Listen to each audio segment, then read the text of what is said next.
The studio lights glimmered softly, bathing the room in a gentle gold hue that made everything seem unreal, almost cinematic. Rowoon sat quietly at the center of it all. Posture straight but not tense.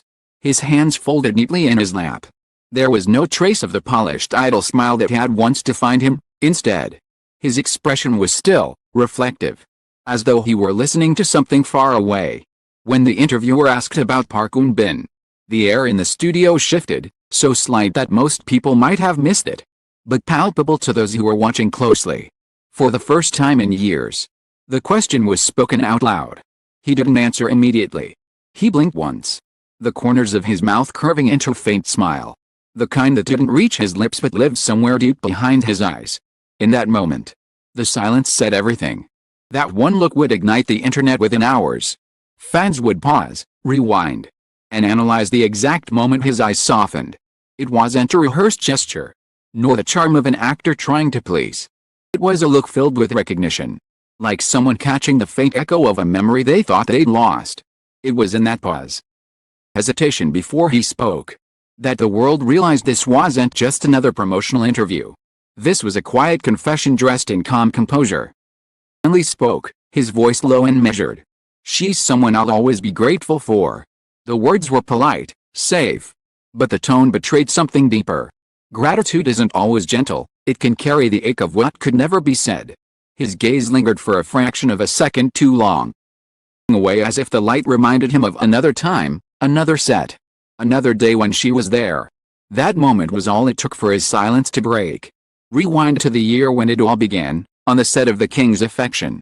Two names, two energies, drawn together under the heavy gaze of cameras.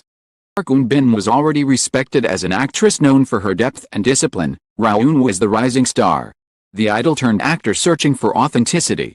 But from the very first rehearsal, something unspoken clicked. He watched her when the director wasn't looking, not with envy or admiration, but with a quiet hunger to understand. She didn't act her emotions, she lived them, breathed them. And the air around her seemed to hum with sincerity.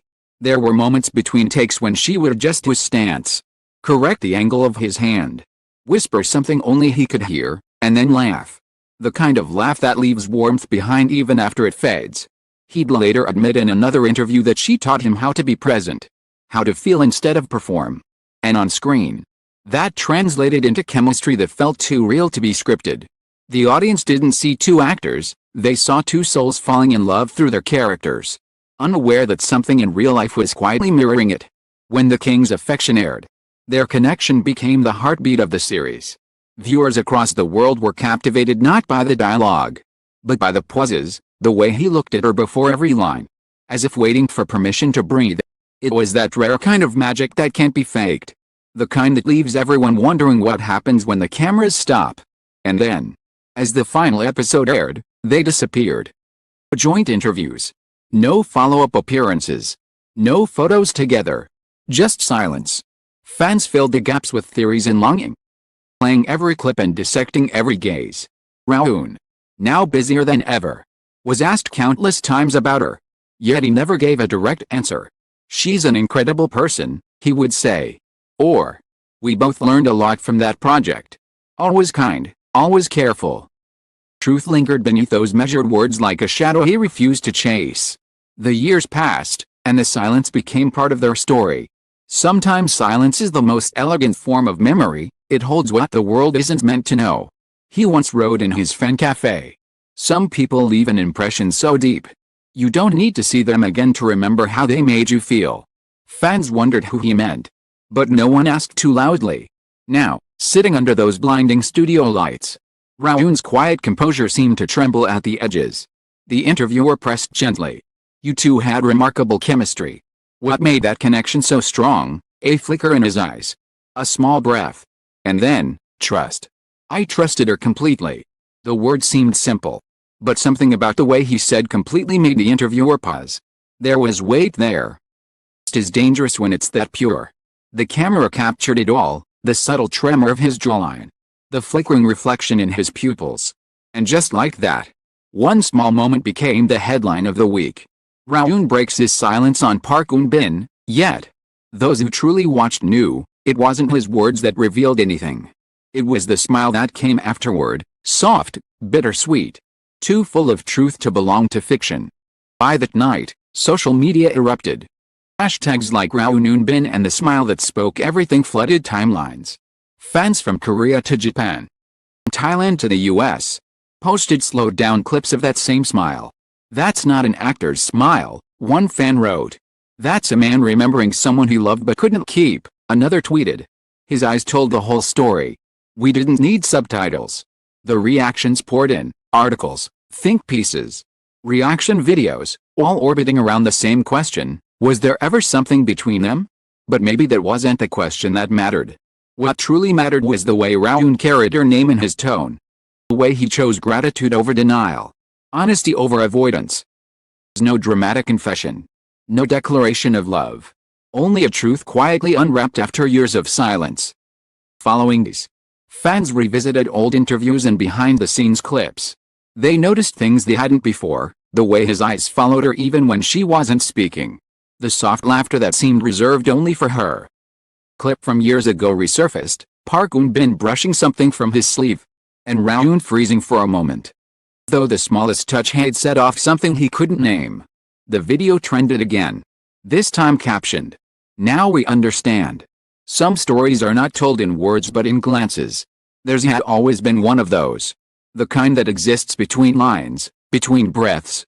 When asked again about his acting process, Rowoon replied, "The camera can capture lies, but it can also catch truth.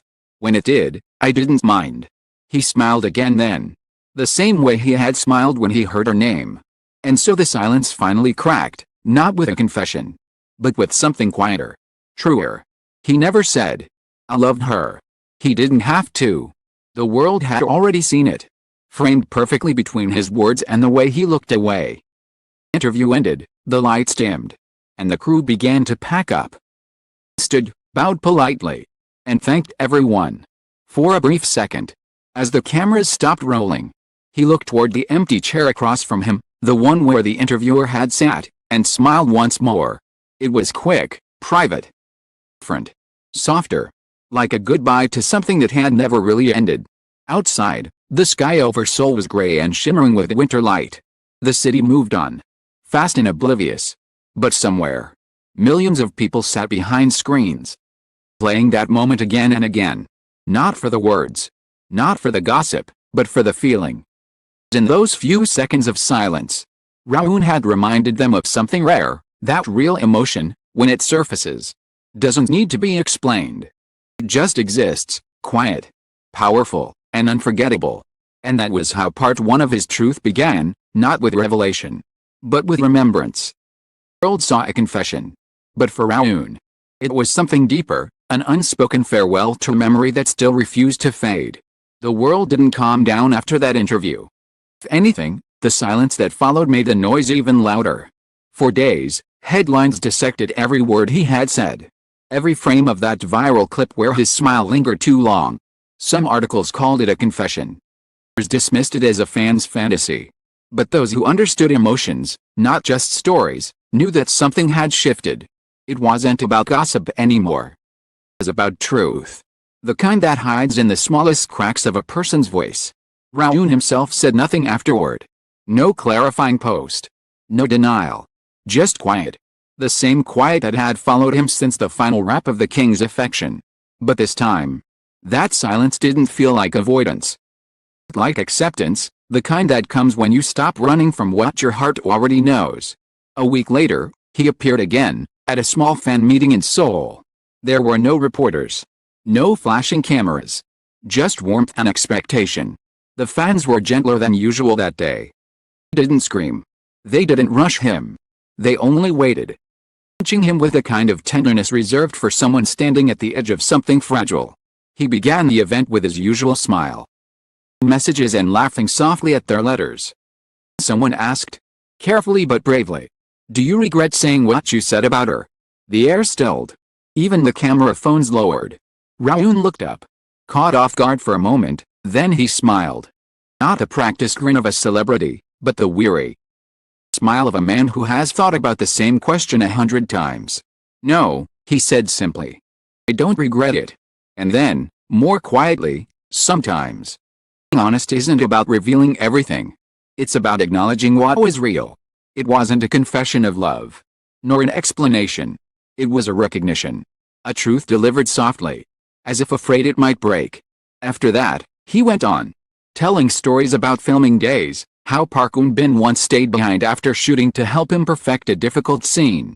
How she always carried quiet energy that grounded everyone around her. She was patient, he said. Dipping lower. And I think I was too young to realize how rare that was.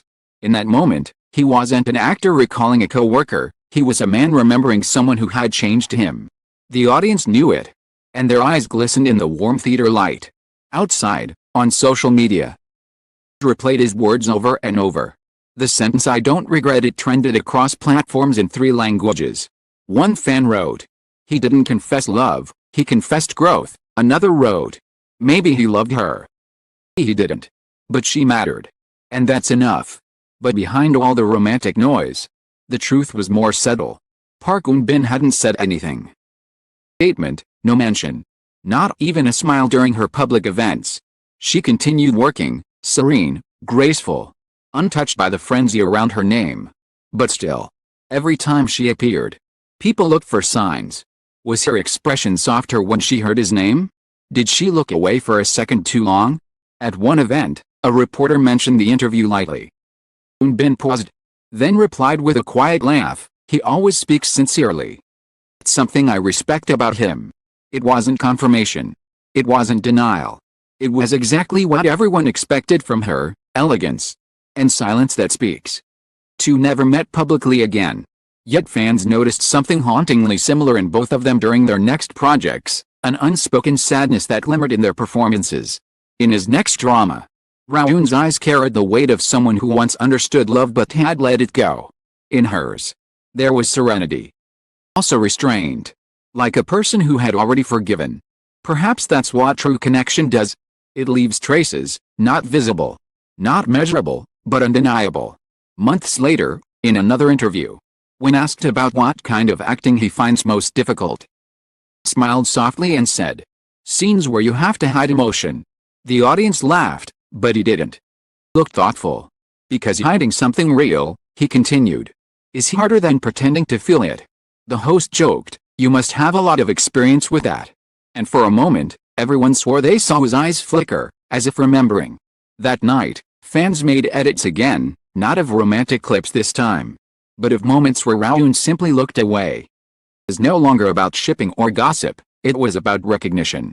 People saw themselves in him, in the quiet struggle between what can be said and what must remain unspoken.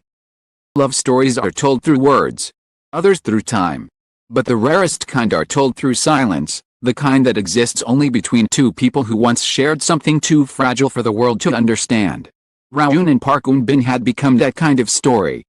Fans no longer asked, "Are they together?" They asked, "Do they still remember?" And somehow, the question felt more beautiful.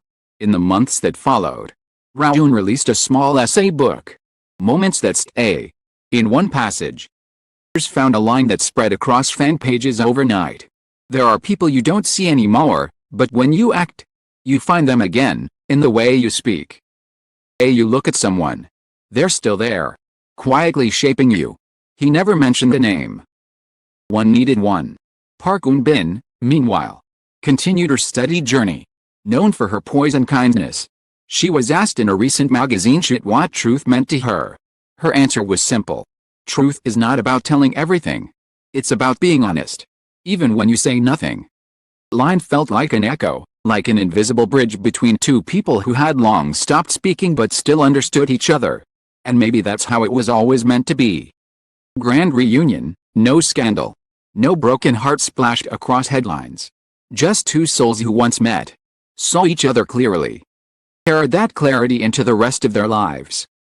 Sometimes, the truest love story isn't the one that ends with "I love you." It's the one that ends in silence, a silence full of everything that words could never hold. As Rowoon left the stage that night after his fan meeting, someone shouted from the crowd, "We'll always remember." He turned around briefly, waved, and said, "Me too." The cheers faded, and he walked off quietly. That same small smile playing on his lips, the one that started it all. It wasn't a smile for the cameras. It was a smile for the past. For the moment that once defined him, and perhaps for the woman who had once taught him how to feel truth instead of performing it. And that was how the story ended, not with an admission, not with a denial, but with something infinitely more powerful: peace.